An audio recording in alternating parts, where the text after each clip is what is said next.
Hello and welcome to SPM IS Academy. Today we will analyze important newspaper articles of 20th September 2021.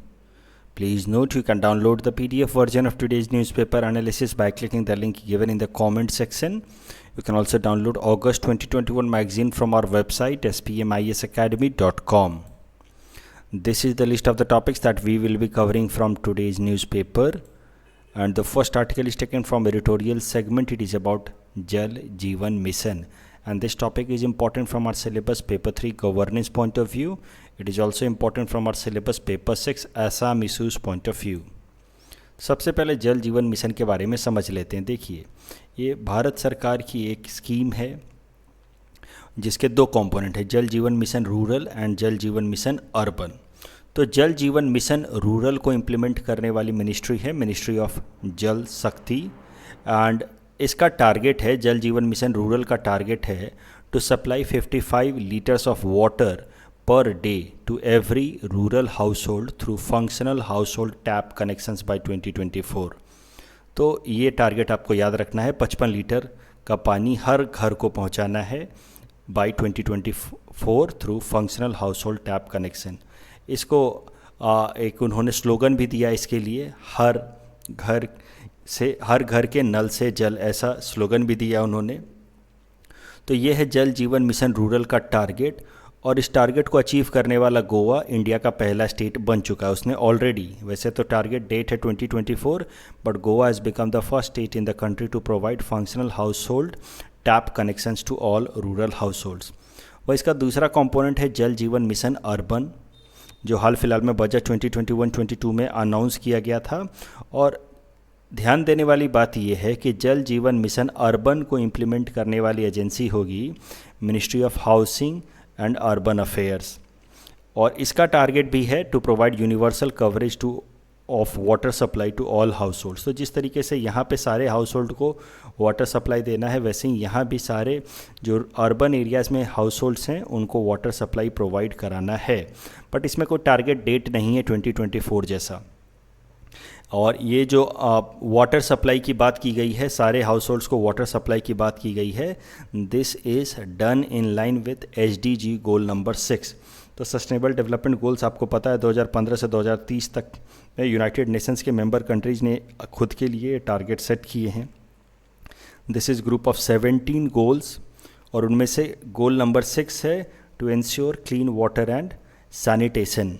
तो ये है sustainable गोल number 6 के according में आप कह सकते हैं कि जल जीवन मिशन रूरल और अर्बन लाया गया है। ध्यान दीजिएगा, ये 55 लीटर्स का जो टारगेट है, मॉनिटरेबल टारगेट है, उसके अलावा 2024 का जो डेट है, ये सब अर्बन कंपोनेंट में नहीं है।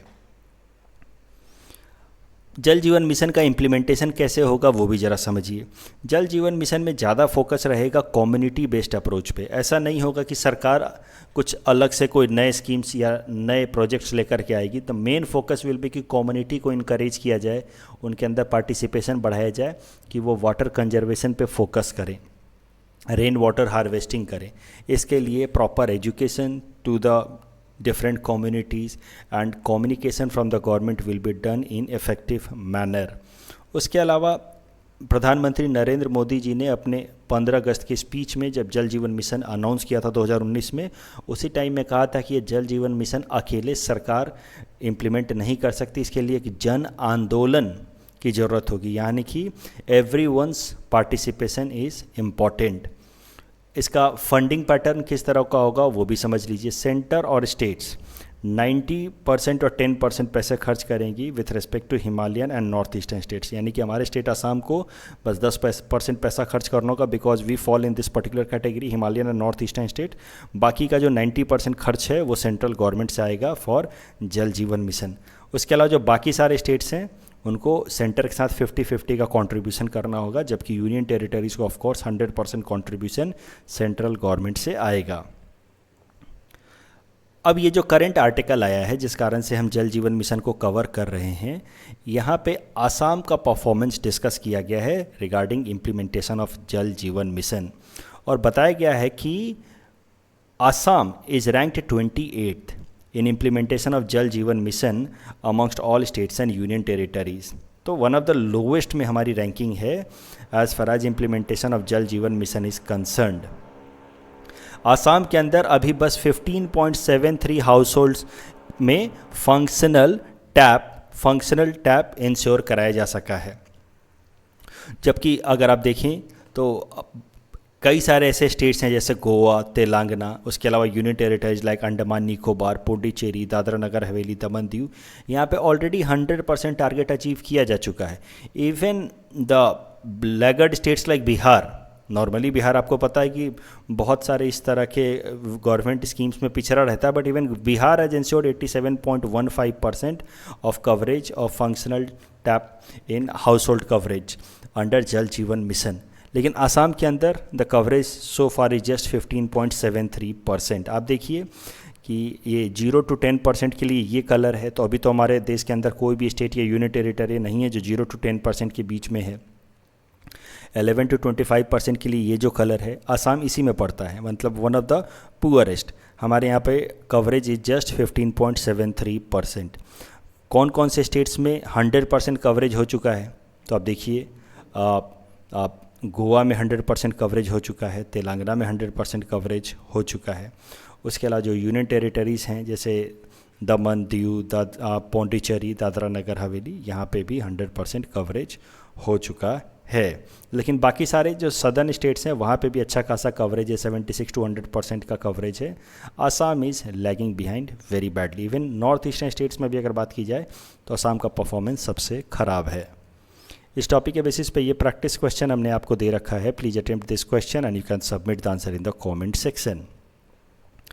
The next article is taken from national segment. It is about world's longest expressway, and this topic is important from our syllabus paper 4 infrastructure point of view. तो देखिए, दुनिया का सबसे लंबा एक्सप्रेसवे डेवलप किया जा रहा है बिटवीन मुंबई एंड दिल्ली। इसकी लेंथ होगी 1380 किलोमीटर। ये 8 लेन का एक्सप्रेसवे होगा, जिसके लिए फ्यूचर प्रोविज़न रखा गया है कि 12 लेन तक एक्सपैंड किया जा सकता है if needed, if volume of the traffic demands it. इस एक्सप्रेसवे में तमाम जो एमिनिटीज़ रिक्वायर्ड होती हैं एक्सप्रेसवे में, जैसे resorts, restaurants, food courts, fuel stations, facilities for truckers, logistics park, her cheese provide की जाएगी इस एक्सप्रेसवे में। ये इस तरह का कुछ एक्सप्रेसवे होगा।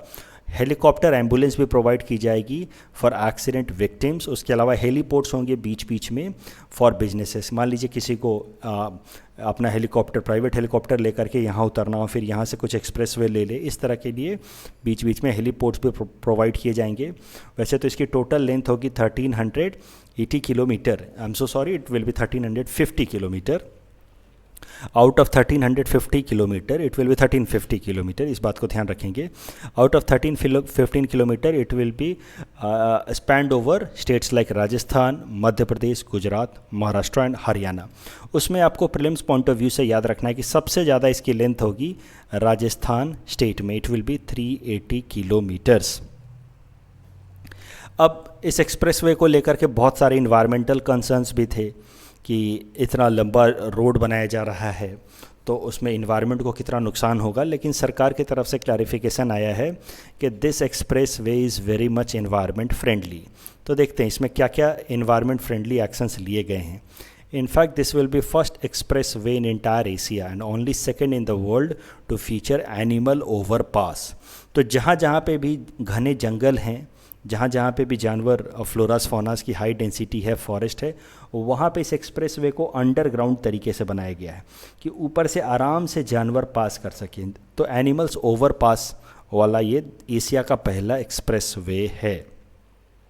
उसके अलावा it will also include 2 iconic 8 lane tunnels at Mukundra sanctuary and second at Matheran eco sensitive zone. तो देखिए, मुकुंदरा सेंचुरी या टाइगर रिजर्व ये है राजस्थान के अंदर इस पार्ट में, और यहाँ से जब ये एक्सप्रेसवे गुजरता है तो यहाँ पे अंडरग्राउंड 8 लेन का अंडरग्राउंड टनल बनाया गया है ताकि यहाँ के फ्लोरास फौनास को कोई नुकसान ही ना पहुँचे। ऊपर से बिल्कुल वैसा ही सिस्टम है, वैसा ही इन्वायरमेंट है जैसा इस एक्सप्रेसवे के पहले हुआ करता था, वैसे ही जंगल हैं, सब कुछ वैसा ही है। ये एक्सप्रेसवे बिल्कुल नीचे नीचे से बनाया गया है।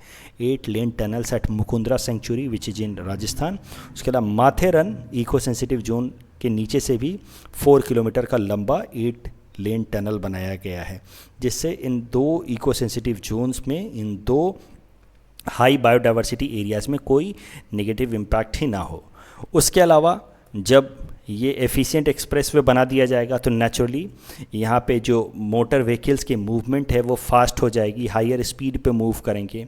जब हायर स्पीड पे मूव करेंगे तो फ्यूल एफिशिएंसी बढ़ेगी, और इससे उम्मीद की जा रही है कि annual fuel savings will be more than 300 million litres and that will reduce CO2 emissions by 850 million kilograms which is equivalent to 40 million trees।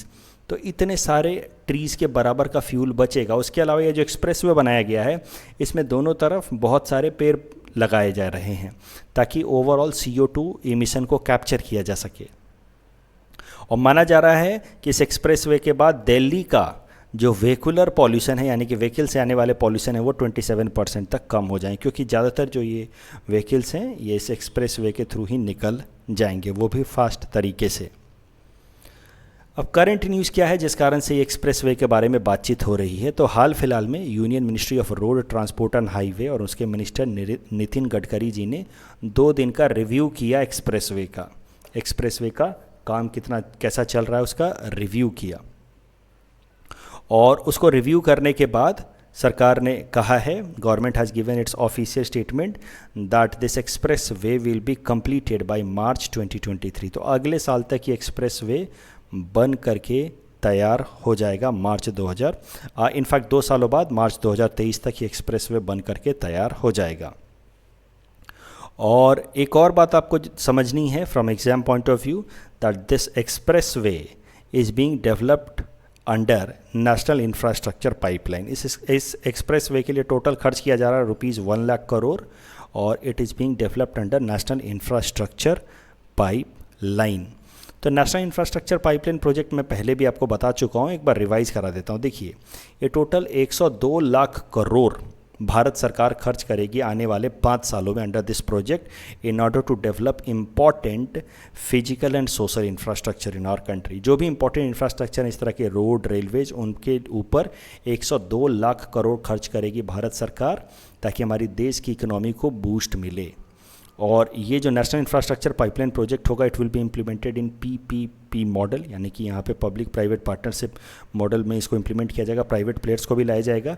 यहाँ पे सेंट्रल गवर्नमेंट लगभग 39% पैसे लगाएगी, स्टेट्स 39% लगाएंगे, और बाकी का बचा हुआ पैसा 22% प्राइवेट सेक्टर्स लगाएंगे।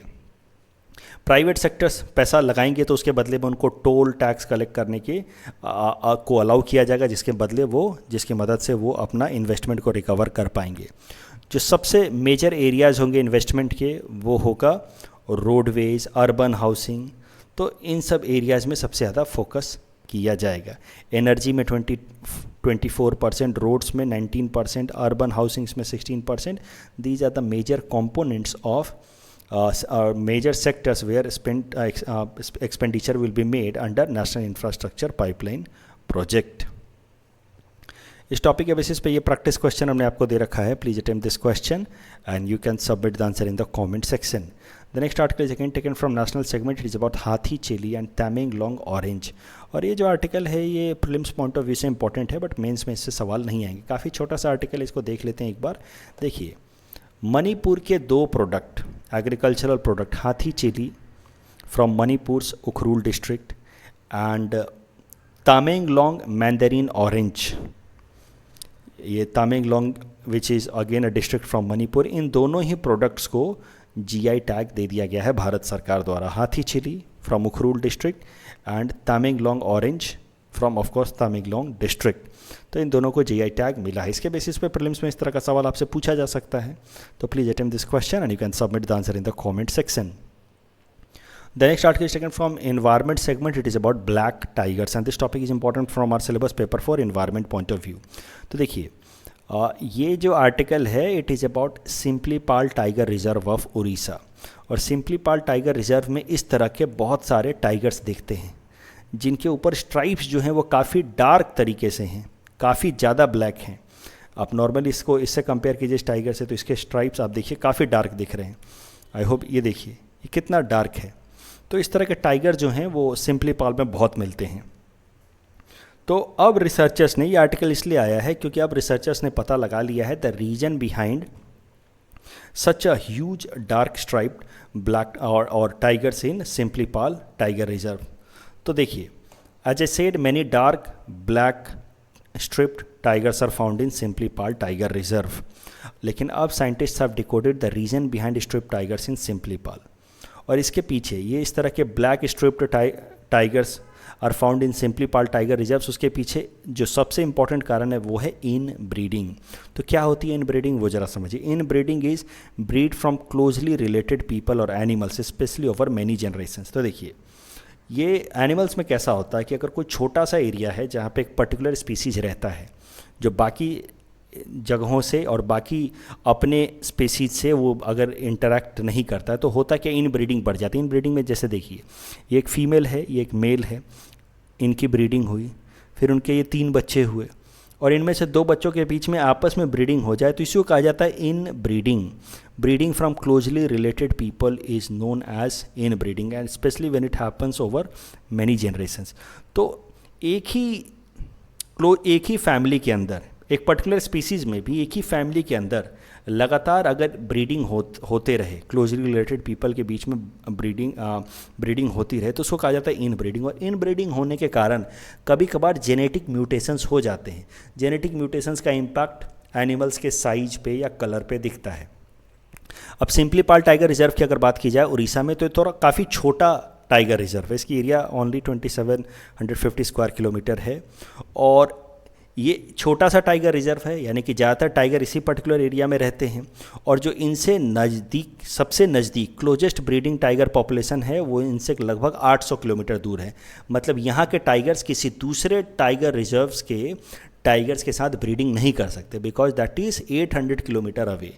और मॉडर्न जो डेवलपमेंट्स है इंफ्रास्ट्रक्चर, उसके बाद 2 टाइगर रिजर्व्स के बीच के टाइगर्स का आपस में ब्रीडिंग कर पाना भी डिफ़िकल्ट हो जाता है, क्योंकि इतने रोड, रेलवेज, ट्रैफिक, बिल्डिंग्स बने हुए हैं। तो इसी कारण से जो सिंपलीपाल के टाइगर रिजर्व्स हैं, छोटे से एरियाज में सिंपलीपाल के जो टाइगर्स हैं वो इस छोटे से एरिया में आपस में ब्रीडिंग करते रहते हैं, और इस कारण से उनके ऊपर इस तरह का जेनेटिक म्यूटेशन दिख रहा है, जिसमें उनके ऊपर डार्क स्ट्राइप्ड कलर्स डेवलप होते जा रहे हैं। इसी तरीके का एक इशू काजीरंगा नेशनल पार्क में भी निकल के आया था, जब काजीरंगा के अंदर 4 गोल्डन टाइगर्स देखे गए थे। 4 गोल्डन टाइगर्स तो हाल फिलहाल में देखे गए थे, लेकिन सबसे पहले एक गोल्डन टाइगर 2014 में देखा गया था, और उस टाइम से ही इसके ऊपर फिर रिसर्च चल रहा था काजीरंगा के अंदर कि क्या कारण है कि इस तरह के गोल्डन टाइगर्स काजीरंगा में देखे गए। जब पहली बार ये गोल्डन टाइगर देखा गया था, उस टाइम में it became viral because of a tweet posted by an IFS officer, जिन्होंने इस तरह का एक गोल्डन टाइगर का इमेज लेकर के ट्वीट कर दिया था। बाद में इस टाइगर को नाम दिया गया काजी 106F। It became the first golden tiger, और माना जा रहा है कि जो हाल फिलहाल में 4 और गोल्डन टाइगर देखे गए 2020 में, they are cubs of this काजी 106F। तो मुद्दा ये है कि जिस तरह से ब्लैक स्ट्रिप्ड टाइगर्स दिख रहे हैं सिंपलीपाल में, वैसे ही थोड़े से एनोमलस अलग कलर के टाइगर्स दिखे हैं काजीरंगा नेशनल पार्क में, और उसके पीछे भी कारण यही है। 2014 में दिखा था, काजी 106F नाम दिया गया था, और कारण इसके पीछे भी, इस अलग कलर के पीछे भी वही है, इन ब्रीडिंग। ये जो टाइगर है काजी 106F, इसको टैबी टाइगर या स्ट्रॉबेरी टाइगर नाम से भी जानते हैं। कारण उसके पीछे भी इन ब्रीडिंग ही बताया गया है कि लगातार काजीरंगा नेशनल पार्क जो है, देखिए वो बाकी सारे जो उसके कॉरिडोर्स हैं वो धीरे धीरे ब्रेक होते जा रहे हैं, और जो काजीरंगा के टाइगर्स हैं वो बस काजीरंगा में ही दे आर गेटिंग लोकेटेड, और वहीं पे फिर they are engage in to breeding over multiple generations and leading to such anomalous colours. Similipal tiger reserve के बारे में कुछ बेसिक इन्फॉर्मेशन देख लेते हैं, जहाँ पे इस तरह के ब्लैक स्ट्रिप टाइगर्स मिलते हैं। It was formally declared tiger reserve in 1956 but brought under project tiger when project tiger was announced under in 1973. It was declared a biosphere reserve by Government of India in June 1994. बाद में इसको UNESCO world network of biosphere reserve में भी add कर लिया गया इन 2009। इस topic के बेसिस पे ये प्रैक्टिस क्वेश्चन हमने आपको दे रखा है। Please attend this question and you can submit the answer in the comment section. The next article is taken from Assam segment. It is about Sahitya Academy Awards. This topic is important from our syllabus paper 6 Assam issues point of view. तो देखिए साहित्य Akademi award तो इस साल के अप्रैल महीने में ये अनाउंस कर दिया गया था कि किनको किनको यह साहित्य अकादमी अवार्ड मिलेगा, लेकिन अब जाकर के साहित्य अकादमी अवार्ड फिजिकल तरीके से दिया जा रहा है। इस कारण से आर्टिकल दोबारा आया है। तो देख लेते हैं एक बार कि आसाम से किन किन लोगों को साहित्य अकादमी अवार्ड मिला है फॉर द ईयर 2020। तो there 6 writers from Assam who have received और bag this prestigious Sahitya Akademi award for the year 2020। Apurba Kumar Saikia ji for his book Bengsata, इनको असमीज में साहित्य अकादमी अवार्ड मिला है। लेट धारानीधर ओवारी साहब को मिला है for his book Gwthane Lemao Gwdan in Bodo language. तो बोडो लैंग्वेज के लिए धरानीधर ओवारी साहब को मिला है साहित्य अकादमी अवार्ड, और अपूर्व कुमार सैकिया जी को असमीज लैंग्वेज के लिए मिला है साहित्य Akademi award for his book बेंगसता। उसके अलावा युवा पुरस्कार मिला है द्विजेन दास को और बोडो राइटर न्यूटन के बासुमतारी को, और बाल साहित्य पुरस्कार मिला है माधुरिमा घर पालिया को और अजित बोरो को। तो ये सब चीज़ें आपको याद रखनी है अगले बार के APSC प्रीलिम्स के लिए। साहित्य अकादमी अवार्ड की अगर बात की जाए तो it is given by government of India. It was established in 1954। It comprises a plaque and a cash prize of ₹1 lakh. कल जो हमने प्रैक्टिस क्वेश्चन दिया था उसका आंसर देख लेते हैं। In the budget 2021-22 finance minister announce setting up a bad bank, absolutely correct. India became the first country in the world to have such commercial bank, this is wrong. US वगैरह में इस तरह के banks पहले आ चुके हैं। So the correct answer is option A CSTO। It is a Russia led military alliance based on the concept of collective defence, absolutely correct. India is a member since 2002, गलत है ये। India is not member of CSTO, so the correct answer is option A. GST council के बारे में कौन सा statement गलत है? तो GST काउंसिल के बारे में सेकंड स्टेटमेंट गलत है। Every decision of the council is taken by majority not less than 1/2 of the weighted votes. ऐसा नहीं है, यहाँ पे 3/4 होना चाहिए। So the correct answer is option B. That's all from our side for today. Thanks for watching.